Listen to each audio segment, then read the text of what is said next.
Hello, ladies and gentlemen. Welcome back to the Qualifiers for the CIS region. We've got Gambit Esports versus Nemiga. The gods have blessed us with more Dota, and one of those gods has joined us in the game. No surprise. Oh, actually, I guess it's a surprise not earlier this happened. Mars making his way into a draft. And on the other side, a little bit more surprising, Gareth, the classic, IO Gyro. Yeah, very surprised. The changes to IO. Still picking up IO Gyrocopter. A little bit surprising, but we'll see how this goes. You can still make this work. Gyrocopter most certainly still benefits from having an IO. The massive gameplay strat that you pull off with this Iocopter is still the same. You know, you play that side lane push, you have the relocate to join fights, you play that massive kind of macro global strat, and you've got the gyro just to be able to push forward and do damage in the laning stage as quickly as possible. But there are so many answers now to the IO plus ones. It's been around for so long. We used to see the Tides, the Disruptors. Now we've got Mars, Ancient Apparition, to trap people inside that arena with an Ice Blast on top of it to reduce and mitigate, or even just fully negate the healing from the IO. I think Gambit have really set themselves up here with a nice little FNG opener to deal with the Iocopter quite handily. And we'll see Nemiga, if they've got their work cut out for them. Yeah, it's tough, but they can make it easier by getting something like a Disruptor to start with. I feel like right now, I'm surprised that Gambit haven't necessarily banned that out, because right now you're looking, okay, I need a counter Mars, I need someone that screws them over. And there is good room in Nemiga's draft right now for a Disruptor pick here, and it is one of the better ways to deal with Mars, and even heroes like AA that you can catch out. Oh man, they're going a whole hog. Oh, the whole combo. Oh. When will Puck Terrorize return? with arena. I'm waiting for Puck to return to the meta, because that in this type of combo would be absolute pure filth. We've seen what Dark Willow Puck has done in the past. Hey, Puck is coming back. We've seen players, you know, Weehaw most famously, I guess, recently bringing the Puck back with even the rapid fire Dream Coil talent being utilized with like Mjolnir and Daedalus. So it's most certainly on the cards for them. Now with Wraith King being grabbed up, they've got their 3-4-5 and their 1, leaving their mid laner till last, it appears. So very linear draft, very easy to accept what role attribution Gambit's going for here. There comes the Tide Hunter from Nemiga finally as some kind of disengage, a way to battle into the team fight that Gambit already has and try and combo up with a Gyro, the IO, and set up with a Ravage into a nice relocate. Spirit Breaker is your gap close, is your vision creator. He's the guy that's going to start pretty much every single team fight here. I worry about Nemiga's laning stage, though. Really do worry about it, because IO Gyro, they don't have any real kind of stuns or continuation play. They are very much... it comes back to the previous games we've seen, right? It's very much an all-in draft from Nemiga. They want to be front foot forward. They want to be front-facing, pushing into objectives, looking for kills, teleporting around the map and setting up around their cooldowns, which are going to be Ravage, Charge, and Call Down and Relocate. That's what's going to really set the tempo of the game for them. Whereas Gambit, I don't feel like they rely on their team fight ultis. Yes, they have the Arena, Ice Blast, Terrorize, Reincarnation. That's super sick. But more importantly, they've got Wraith Fire Blast, Cold Feet. They've got Cold Feet Spear. They've got Cursed Crown Spear, Cold Feet. They've got multiple combinations of pairs or trios of heroes that can actually threaten kills across the map really nicely. On top of the fact, and here's the kicker, AA Dark Willow as a support duo, they can go and kill cores on their own. Dark Willow can walk into the enemy jungle, find a Gyro, put some spells on him, have an Ice Blast, and kill the Gyrocopter as a support hero. Very true. And I mean, you know, this is your fault, Gareth. You mentioned right, when we were talking about Puck, and it summoned something in Nemiga to say we need a Wind Ranger, and with a Queen of Pain available in the pool still, that was a bold move by Fervian there. This is not an easy lane for Wind Ranger. Like, this is a back and forth nuke. You always look at Wind Ranger. How does she win a lane? Okay, I need to hit my power shots. I need to evade. The problem is Queen of Pain just walks up, throws a Shadow Strike out. By the time that's at level 2, you're never really trading well anymore.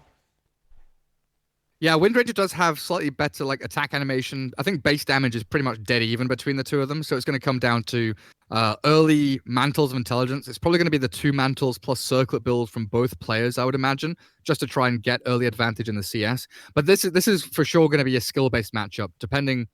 like the hero-hero matchup is reasonably even, I think. It's going to come down to the aggression. Whoever plays more aggressively gets the upper hand, like you're saying. The Shadow Strike from the Queen of Pain gives her that.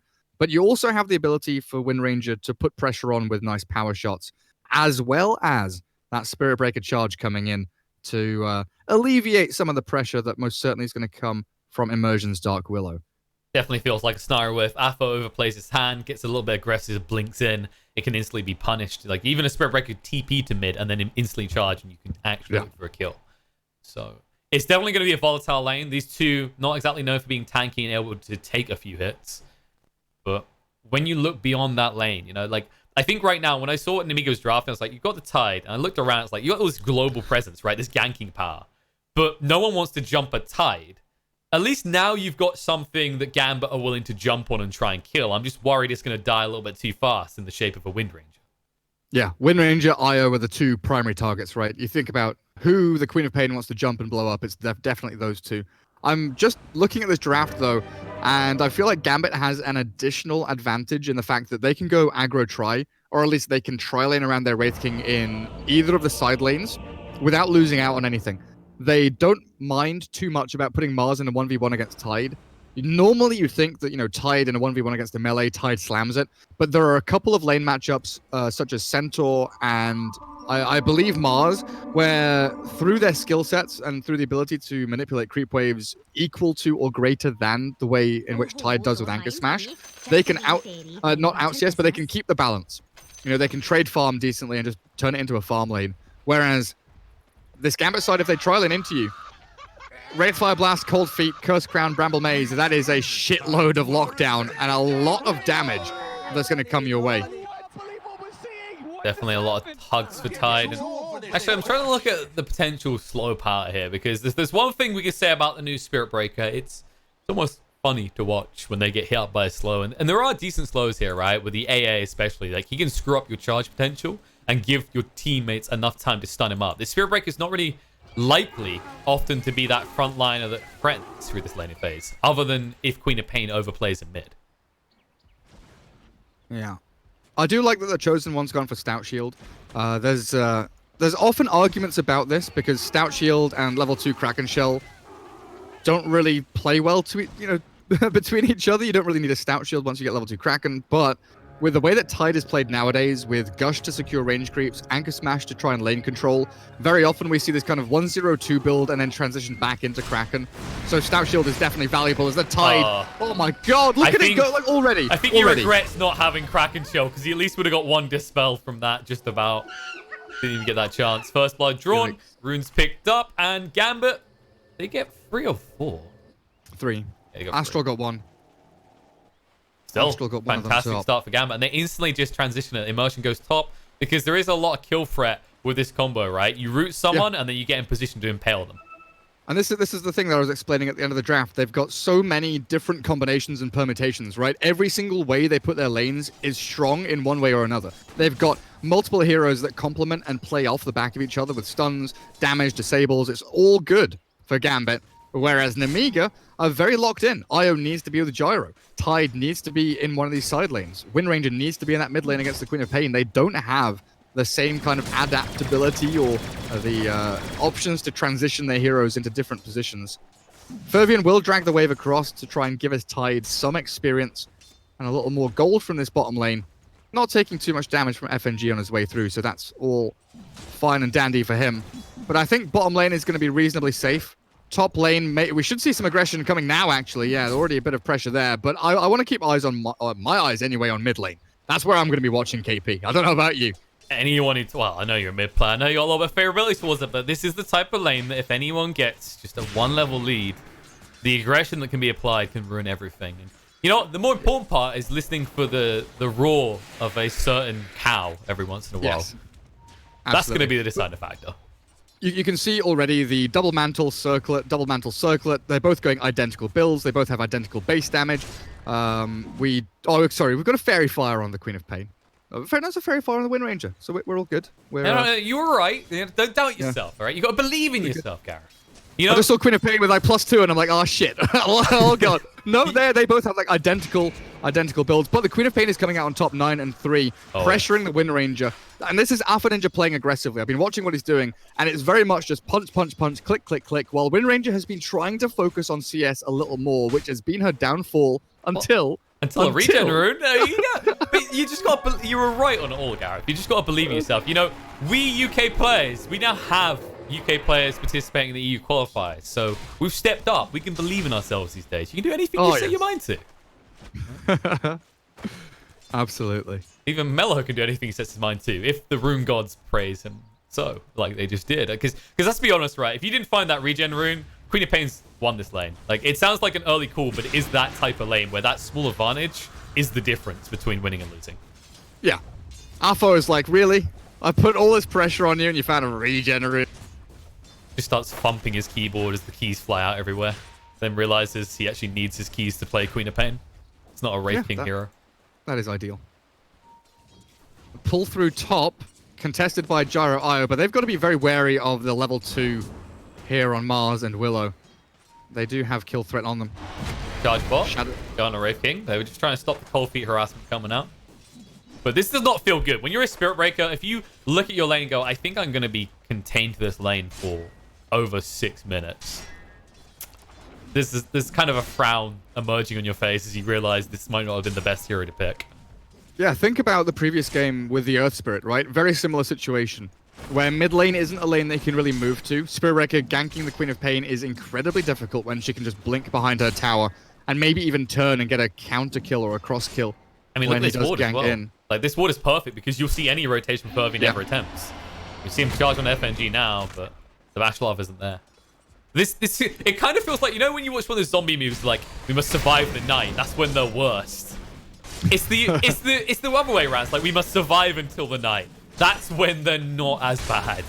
It's the zombie perspective for Nemiga, basically. Must kill humans. I don't know if that's going to work out for them anytime soon, though. Decent lead in the mid lane, already forcing the Wind Ranger to bring out an additional salve. Double null on the Quap, moving into bottle, halfway there. So definitely an advantage here for the Queen of Pain, and potentially, if she's able to whittle down the Wind Ranger, there's kill threat with the level 2 Scream and Dagger to be able to kill off Mello. So you can see the Wind Ranger playing a little more tentatively, worried most certainly about the positioning of Immersion, because if we look towards top, it has been Afterlife playing the lane for the most part, and Immersion has been hugging the trees, just looking for any form of poke, any form of kind of initiation he can get top, but not showing himself until now when the missile's going to connect, and very likely he's going to fall. Well, they've got a spear. They'll throw out the roots, they'll spear him away, make sure they get the rune, they even pin him to a tree, do decent damage to him, and now the Curse Crown. Well, Astra's going to move across, just starting to heal him up. They can't do anything about this, they can just harass him down a little bit. Akuli's tanking a lot here, he does have a big fat stick though, and Astra will force to use the salve. They'll turn onto him, pin him to a tree. He needs an escape plan. Trax moves across in Immersion. He just got baited in. He'll wand up, throws down the root, but doesn't connect on anyone. And all of a sudden, Akulich has to walk away going, what the hell was that, Willow? It's not how we win a lane. Yeah, he thought he was fine with like 10 or 11 one charges going into that, but you always have to remember Gyrocopter, level 2 rocket barrage. It is such a massive amount of damage. Like, it's one of the most like alpha damage spells in the game on a single target. It shreds people, absolutely, into the ground. And Io there had a tether coming back up as well, so making a play onto Astral's Io was still a difficult and dangerous move to make, as a charge top from Spirit Breaker looks to open things up again. Yeah, but Kulich pushed them away. He should know it's coming now as it hits him in the face. It's too close to the tower to pursue. But now they know the Tide's alone, and Tide has been being punished. This is one of the beautiful things about the new Ancient Apparition. He's incredible against Tide Hunters with this Chill and Touch. There's nothing you can do to protect yourself, even with 2 points in the Kraken Shell. And speaking of AA, he's thinking about rotating mid. They're just looking to guard runes up, and there's going to be an invis rune for Apo. And there's a difference in kill potential here, and it really came the moment Apo picked up this range drop, right? Because then the nuke trading isn't there anymore. Wind Ranger can't win that battle, and you're always at risk of being jumped. And Tide's being jumped bot. The Hacker's diving this on his own, but there is a rotation coming in. They want to convert it into a kill. He doesn't have 6 yet, so there's no threat of TPs in off the back of a Ravage. What? Wayne? Very early push with that first catapult wave again, and they've defended it incredibly well. Like you're saying, Dahak is playing between the towers, bouncing into the creep wave. Queen of Pain Invis here looking for any kind of kill if a rotation comes to defend, but it looks like Kulich being gone onto here. He's got the speed. He can throw them away from him. Trying to move in now, and he finds one, gets Fervian under the tower. The cold feet went off Zitrax. That was not the target they actually wanted, but the rotation from Afo, they'll turn it into a kill. And Afo has 6 now, so do not expect any turnaround. Zitrax not exactly looking the healthiest for wear. Yeah. Tier 1 bot. Look at Immersion. Tier 1 bot claimed. Well, they got the bot tier 1, but the other thing is Immersion just sapping up all this XP mid. If there is one support you don't want to give a quick 6 to, because he can kill you on his own, it is a Dark Willow. A lot of this does come down to, you know, Queen of Pain having such an exceptionally good laning stage, getting an Invis Rune bot, setting up for the bot tier 1. But I'm just looking back at the AA, and he's pulled a Kuroki here. They, I believe, had like 1 ward at the start of the game, and they've gone out with 3 wards now, 2 down to the south of the map, 1 watching mid, 1 watching the southern shrine on the Dire side, and now he has 1 additional observer ward for this kind of 8-minute period. Kuroki does it a lot on Team Liquid. They save they place 1 ward early, and they have 3 wards for kind of 8 to 10 minutes because they want to safeguard the second catapult wave, the second round of bounty runes, and they know that you're going to have a number of level 6 heroes to actually move out and make plays around that period as well. So having vision and map control with this team, especially with Sonic Wave, Ice Blast, Wraith King with a reincarnation, but most importantly, I think, is the Arena of Blood over on Mars. You know you want to be setting up for some big team fights. So having that aggressive vision, which AA has just placed, is absolutely vital. As he spots out this big stack being taken, potentially can go in and steal something here. Just tapping up a bit of XP in the meantime. Kulich move in. It would be, I guess, them all. Every single one with a spear alone. Didn't even go for the cleave. He says, thank you very much, Zitrax. I couldn't have done that without you, buddy. Gorgeous. You can see the pressure, though. Like, the Nemiga are feeling under because look at the ward. Look at the ward line. They need... tied down bottom. Well, we won't talk too much about him because he may be dead here. Moving in, Coffee's going to be there, screw it up. He'll purge it off. Needs to walk away now. He has the Ravage. He might be forced to expend it at this rate. A lot of damage done. Hack chasing through. Ray Fire Blast in 2 seconds. They spot him. Chosen One realizes this is futile. He's not getting out of this alive. He'll purge off. Trying to chase through, but he's dead. And I think the thing I want to hit on here, Gareth, is like, what I was going to say is look at top. Look at Nemiga's wards, right? This is the awkward part about playing with Spirit Breaker, is you feel overpressured to do something, right? Yeah. They're not applying any pressure to this tier 1 top. They're not, because of the result of bot. Losing that tier 1 so early has forced them to just kind of either defend Tide or accept he's a dead variable. In this case, dead variable, because he's died how many times? That's the 2nd time. I don't think it'll be the last, though. Yeah, they're like a herd of bison, right? Tide is the wounded one at the back being picked off by the lions or the tigers or the whatever it may be. And then top lane, they're trying to play aggressively, but that arena's huge! Wave! It just drags them in, and now the field will scare them away. Gyro, stop hitting yourself. That's going to be the last one to fall, but he's not the only one, as they've already lost 2. Zitrax will just tick out to the poison, and oh, look at that! There's a Tide Hunter here as well. They're looking to move in. The root's going to come out. He tries to pick up the rune. We'll get it. He'll give his life for it. He pins up against the wall. He's got a Ravage, but no one to really follow through and help him. Elanka Smash. He's thinking about it. He realizes that, no, it's a level 4 Spirit Breaker who's just been hit by an Ice Blast. He's not going to help me. He might get Immersion, actually. Immersion coming out. No. This charge is coming through right now. He might still get the kill. Immersion's like, wait, Mars, don't leave me. What are you doing? He's going to dive for tower. Even gets the bash to just make sure measures. Oh, Kulich going to chase through Furby and realizes he'll give his life for this. But he's like, okay, whatever. I'm a Spirit Breaker. I got kill.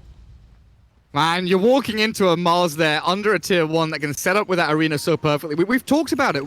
Again, it comes down to this timing. 10 minutes in, you know that the majority of your heroes are going to have level 6 or be cracking level 6 at that point. So very difficult move for Nemiga to make without having Ravage already kind of prepped or having Tide in a position where he is prepped to move in for that fight. He was delayed. He was slow. He was behind them all. They move 3v1, but that 1 very quickly becomes 2, becomes 3, becomes 4 as Gambit react and TP to their tier 1.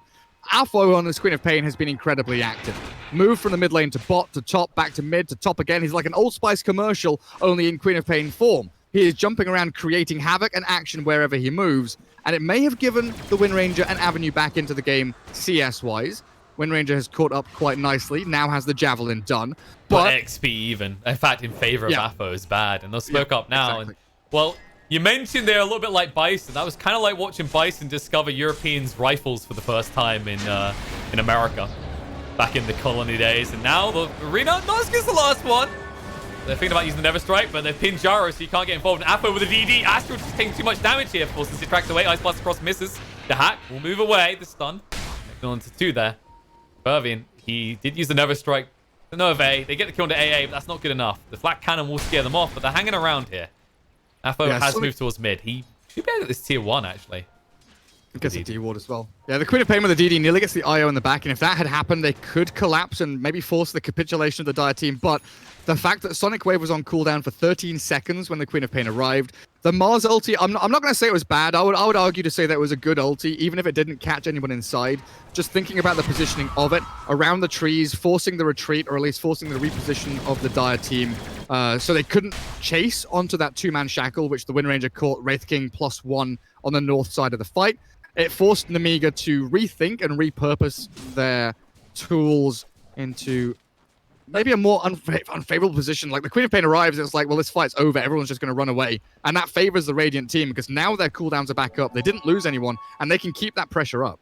Let's call it what it was, Gareth. It was a Zony ultimate. Only yeah, for sure. The difference was when I say it in pub games, and really it was just a crap ultimate, it actually was a Zony ultimate in that game, and it prevented a lot more people dying. The AA just dying, you feel like you got off lucky there. FNG, sees the target, Ice Blast through.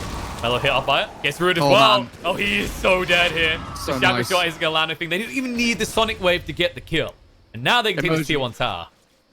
So, Immersion, I've been watching him for quite some time, and he became my favorite player about 9-10 months ago when he played nothing but Bounty Hunter. I don't know if you remember that period, but he played like nothing but Bounty, then he played like nothing but Nyx, and I didn't feel like he had much of a hero pool, and I was excited about him joining some of these bigger CIS and European stacks and wondering where he could move towards. And he's been showing, you know, on his Dark Willow, on his Rubik, on heroes that are not just Bounty and Nyx Assassin, that he is an absolute force to be reckoned with. Throwing in that little bramble maze into the trees, almost blind there towards the Wind Ranger, catching perfectly on one of the brambles, opening up that kill. But it's not spellcasting, which I love about him, it's positioning. He reads the map so incredibly well. He's made that rotation 30, 40 seconds before it's happened. He knows the Queen of Pain's going mid. He knows that AA is warded mid. So he's actually rotated through that Dire jungle in between every single one of his opponents who are kind of farming around him to try and snipe out that Wind Ranger preemptively. Okay. Okay. Gyro gone. Astral will escape alive, but barely. The rotation perfect. Now the Never Strike is bashed up on Apo. They need a Shackle Shot, and they do. He's so damn tanky, though. With the strength treads, he'll just look to TP away right under the noses, and there's nothing they can do. And well, you mentioned Immersion. We never really talk much about Apo these days. A man who's been around for a long time has had his share of praise. Still proving he deserves it now. I like that you mentioned Immersion like that. Like, you know, I feel I've followed this team for a while, and I remember looking at Immersion, especially when Earthspirit come up. Like, all right, time to shine. We finally saw it at Birmingham. He really showed his you know, true colors, his potency and potential, right? But I talk a lot about Earthspirit as an example possible because it is the definitive possible, especially at the moment. Yeah. And I always say, like, you know, there's two players that are incredibly underrated on Earthspirit, and that's Tiger and Immersion. Immersion now being noticed a little bit more after ESL Birmingham. But it's just, you're right, the way they play, the way they rotate. It's the type of style of play that 9 times out of 10, you don't notice it. And the one time you do, usually, like, most people are commentating saying that was a bit aggressive because he died for it, right? But the 9 times out of 10 where it works, you just go, yeah, it was just a preemptive positioning. It didn't really matter much. But I mean, with the success rate this type of guy has on this type of hero, like Dark Willow is known for making those solo plays, but not this early in the game. See, that's the thing for me is that we've kind of come away in Dota from that position 4 equals roaming hero, right? Think about the Earthspirit, the Tusk, you know, whoever it may be. We used to have heavy roaming position 4s where they would constantly just move from lane to lane to lane, look for kills, activate your core heroes, and try and find pickoffs. We'll come back in a second. Tide might find a pickoff, yeah. One big crit coming out. Doesn't hurt as much on a Tide, but the follow-up might. They want to force that Ravage out because they know everyone else is. They're moving on to Gyro in the mid right now. The heal's going to be there. Apo slowing him down. Relocate. Going to try and get Citrax out. Oh my God, they almost got him. Yes! They split up the 10. They can't get him out. The arena traps him free. And the Terrorize. On point from the man himself. Immersion. He's the talker at the moment. And the strike through from FNG. Long range to the Ice Blast to ensure that everyone dies. Chosen One arriving at the end going, Ravage? No, buddy. Go back. Just keep farming. Just so easy for Gambit to pull off these team fights. They walk into an area, they push their buttons, and they say thank you for the kills. Nemiga just have no response. Again, if Tide isn't in position, if Tide is not nearby the heroes that are being initiated upon, you have no reset button, you have no way, no recourse, no answer to any of the initiation forms or the kill threats that Gambit bring. Going back to the draft, once more, I'm going to hammer this point home. Every single hero on Gambit has a partner. They can hold hands with anybody. They do not care who they're with. Everybody is a buddy. The buddy system is in full force. The 3 heroes top, they can find a kill. They're 4 heroes top. They're looking for the snipe. They'll find the Spirit Breaker. Fervian falls. But every single one of these heroes, if they're with another one of their teammates, they can pick off pretty much any target on the Nemiga side. And that right there, that was sad to watch. Spirit Break, like when you're in this area, this entire area, the amount of time he bought, there was no rotation. Nemiga knows there's no opportunity, even with Ravage, to turn that around.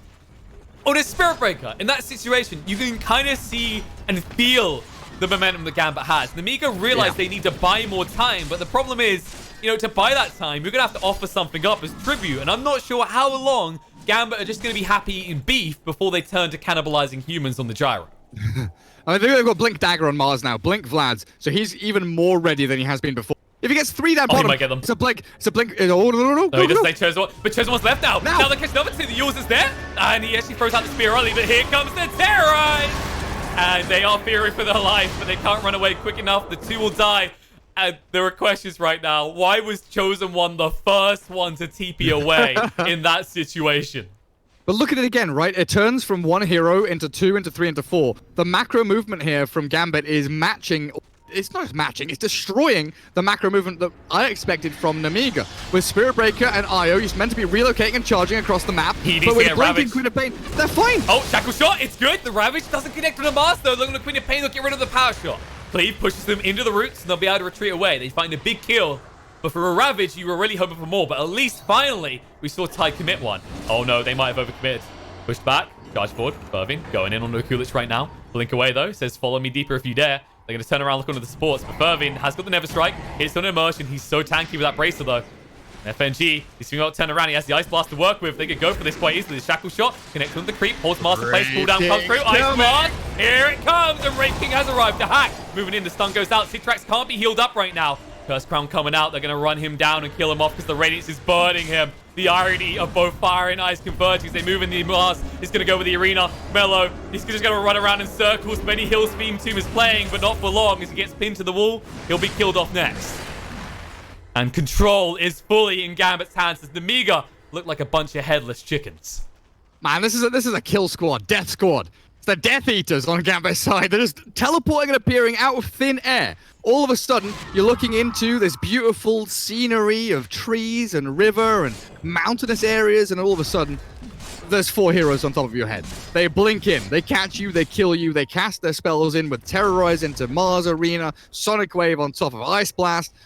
The funny thing is, though, KillerPigeon, is that they've been doing this without the Wraith King for the most part. 20 minutes of no Wraith King. Now he gets his Radiance after Midas, and he is ready. He wanders up from... I was watching him, by the way. The fight broke out around that top rune, and he literally walked up all the way, up from bottom, through mid, came in at exactly the right time for the Ice Blast to land onto its Wraithfire Blast. He walks through, gets the gyro kill, and they have the continuation. They're able to catch even more heroes on the backlines. They're going to find someone on their own backlines. Chosen One. He was the one who was actually chosen to go farm this dangerous area of the map. They've left people behind, but now, hey, the target, he got the Ice Blast out, Power Shot through, but they trade. They get the kill now. Mars moving in the arena. Connects on the Citrax. He can't be healed again. The Ice Blast always on point from FNG, even when his life is threatened to hack. Chasing forward. Looking for a target here.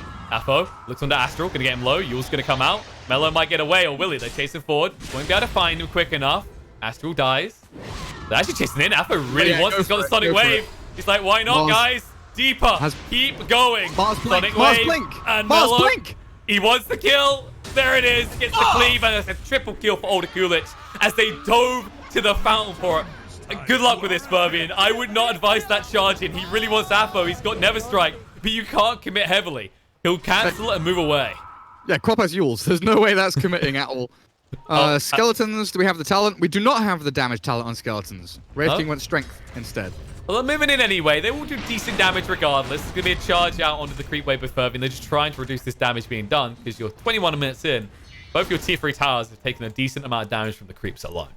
And there's also a Blink Dagger to hack, by the way. Exactly. Wraith King has Blade Mail, Blink, Radiance, Midas. Top 3 net worth, all green. 14k, 10k, 10k. Mars is matching the Queen of Pain on net worth. Their distribution seems absolutely spot on right now. Even the Dark Willow has a Yules and the majority of a Blink Dagger queued up for Immersion right now, who's just shoving out top lane alone. Not a fear in the world. Dark Willow takes out an additional wave. Now can TP bot Shrine, regroup with the rest of the side. Maybe try and catch the Gyro Io. Ice Blast, they're going to try and reload out, but look again, Aston trying to be pinned against the tree away. Not far enough, but they can't get the TP out. Zitrax is dead, and Io alongside him. They live together, they die together. I'm not sure the first part happens very often. It's more of the latter. Almost all the time. Whenever you see them up, it's kind of rare right now for them to be surviving more than 2 minutes at a time. And that's concerning. And they might lose more. Chosen one. He's got a Ravage, but what do you do with it? There's no follow-up. There's no damage. They'll toy with him. They do miss the spear. They'll buy a little bit of time, but not much. Dance, Tidy, dance. Alpha Ninja is like the equivalent of someone, you know, in the cartoons when someone shoots a gun at someone's feet and makes them dance. Like Queen of Pain was standing there, like walking around in circles, anime canceling Shadow Strike. Like, come on, let's see what you can do, Tidy boy. Honestly, right now, the hack as well, just in that fight, you saw the big crit. It feels like when you go to the gym for the first time and you feel like this guy is giving you coaching advice, but really, he's just trying to make you feel small. And that is exactly how everyone on Nemiga feels compared to Wraith King right now. You saw one of the big crits. This is another beautiful thing about the Radiance. This hero synergizes so well with it, because if you get a single hit, the trade isn't there anymore for your opponent. They're going to die, probably, just because of one crit. We'll see if we can find more. He's up to level 18 now. This guy is no longer killable. So what do you do? We should talk a little bit about Nemiga and their BKB timings, because they are about to arrive. Wind Ranger is, you know, a couple of 100 gold off it. Gyro, a couple of 100 gold off the recipe as well. Once you have those BKBs, you do have some leeway against the magic damage outburst that Gambit brings to the table when they do throw everything into the ring. I just feel like you lack the damage. Even if you survive, you just don't have enough damage to kill. You can't. Look how close he is to the BKB. 60 gold The relocate's gone. Relocate's gone already. Zitrax is dead. That Yule Scepter absolutely ruined him. Nowhere near. And I think the other big concern is, even if they hit these BKBs right, you look at their lineup. Their lineup right now is a pick-off lineup. Their Gyro is nowhere near ready. Io is dead. But it's really like, you need to try and buy another 20 minutes to just shoot up your Gyro. Because right now, you mentioned it earlier, the net worth split between Gambit. All of them are dangerous, but you can only pick off potentially one of them. And now you can't pick off anyone. The Terrorize being charged up. Run into the wall, peasants, because you are going to die here. They'll pin tied up. They'll kill him off. No Ravage and Fervian. To the creep wave he goes. It's a short-lived escape, though. One is pursuing. The rest are in the base. The BKB activated. Melo protect himself. But Afo has the blink to get away. They do try and force Jaegers, but the Yule's coming out. He'll stay alive. Doesn't have to give it over. They're moving in. Do they have an urn? No. They don't have an urn or a spirit vessel, or even like, there's no Guardian Greaves or anything, right? There's no it's all damage. Gambit is, no, seriously, it's all geared up for damage. They have gone very heavily itemized towards this aggression, this damage, now into push with that Vlad's helping out from Afterlife. They'll take the tier 3. I don't think they're stopping anytime soon. Every one of their ultimates outside of Arena is up, and that's 25 seconds away. They can hold high ground where they are now, farm jungle where the Wraith King is, hold this position, wait another 6 minutes for Roshan, no big deal, because I just don't see Nemiga holding and defending 2 lanes at once. They do have to be a little bit careful, though, Gareth. We might be getting ahead of ourselves. You know, no, they don't. Let's be fair, right? It hasn't been impressive so far, but they do at least have Ravage on Nemiga, and you always have to respect the turnaround opportunity. You know, if you hit a good Ravage and 2 heroes Shackle Shard, you can burn through these. Even the Queen of Pain, who's really tanky. Sorry? The Shackle Shot and it's this ability. It's a single target ability so far this game. It's called Ravage. Okay. I've not really seen too much of it. No. We'll see how it works out for them. I heard Chosen One used it once in demo mode. Once in this game as well. But it really was the equivalent of a Never Strike when we saw it. No, see, what he's doing is he's saving it for TI. You only have a certain quota of Ravages you can use in a year, and he's used the majority of them, and he wants to go to TI, and he wants to play Tide at TI. So you've got to just hold on to a couple sometimes. Maybe he just has a phobia of tentacles. Isn't that everybody on the planet? That we know. Oh, the skeletons. He took the talent. He didn't take the damage, but he found a way to make up for not taking the damage. Just double your numbers. Fervin. Oh no, not like this. Fervin's going to die to the BKB on the back line. Without Terrorize, the arena is thrown down. They get rid of the Io, they're chasing forward, looking for someone. They'll find the Dark Willow, but now the cooldown slow them down. Fervin charging in, still alive for the moment, but not for long. One heal will do it to hack, chasing forward. They force out the buybacks from both supports on Nemiga. Sonic Wave through, Gyro the target, Ravage. to try and cover their escape. Citrax alive, but barely. Will stay in this for the moment. Never strike the back-to-back. The hack still chasing through. They force the one life out. Can they force the second? Apo going deeper. Sells the Aegis to work with. Gets the kill to Gyro. Refuses to give up his own life. They'll finally kill the Mellow. He's gone. GG comes out as Nemiga know it's all over. Gambit from start to finish, controlling the pace of this game and definitely controlling the outcome as Older Kulich just misses out on a rampage. A super messy fight at the end. If Ice Blast doesn't hit the IO or the Gyrocopter, things can get a little bit sticky there. It was decent team fight from Nemiga, holding the high ground, getting a solid defense of their tier 3 for the most part, but you could just see the sustain, the continuation from Gambit was just a step ahead. They had a reincarnation on Wraith King, they had Aegis on Queen of Pain, 2 additional lives leading to a 7 versus 5, all things considered, put Nemiga completely out of contention once they brought down a couple of heroes. And yeah, it was from start to finish, the draft was exceptional, the execution was exceptional. Gambit, most certainly, like you said at the beginning of the game, one of the favorites to take the whole thing, right? One of the favorites just to go to TI. The way they've been performing this season has been spot on. Nemiga, I don't think they should feel too bothered by this game or the performance in this best of one. They've looked, solid in the other game we've seen them in. They didn't look particularly poor gameplay-wise in this one. It felt just like a bit of a whoopsie on the draft, honestly. IO Gyro 2019? Don't think so, guys. I don't know if they're going to feel good about that. Like, let's say they don't even get to the playoffs at this rate. What went wrong? We had a slight whoopsie.